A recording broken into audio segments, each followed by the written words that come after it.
هذه الشيلة إهداء من أبوها وأمها. غنوا الشعاع جهزوا كل الطبول، يوم أقبلت والشعر هي تستاهله، شعاع عسى التوفيق لها دايم تنول، الوردة اللي بالحلايا مكلله، الوردة اللي بالحلايا مكلله، بالحلايا مكلله.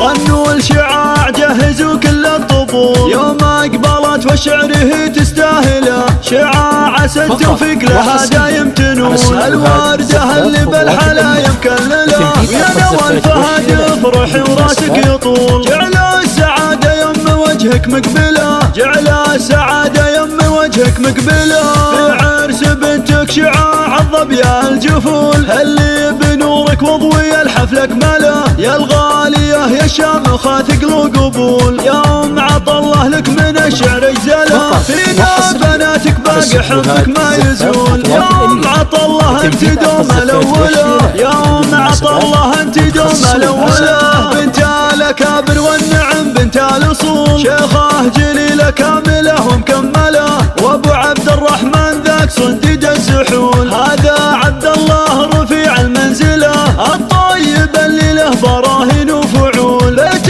الكرامه والشهامه منزله، بيت الكرامه والشهامه منزله، وعيال عبد الله ما يعرفون الميول، شجعان كل له علوم مجمله، عبد الرحمن من روس الطايله، عطى الله في درب الوفا دايم يجول، عنهم عطى الله اليا حكينا وش نقول، الله عطاه زين وفيها جمله، جميله اللي حيرت كل العقول، كالنجمه اللي في سمانه طايله، جميله وجميله طرفها طرف الخجول، سار الغلا فيها الحلايا مكمله، وعمام عطى الله مجدهم مجد محفول، مجد رجاله للفخر والمنزله، خوال عطى الله دربنا الفعول، اهل العلا واهل الوفا والمرجله، واختامها جعل السعاده ما تزول، عن دارنا وديارنا وناس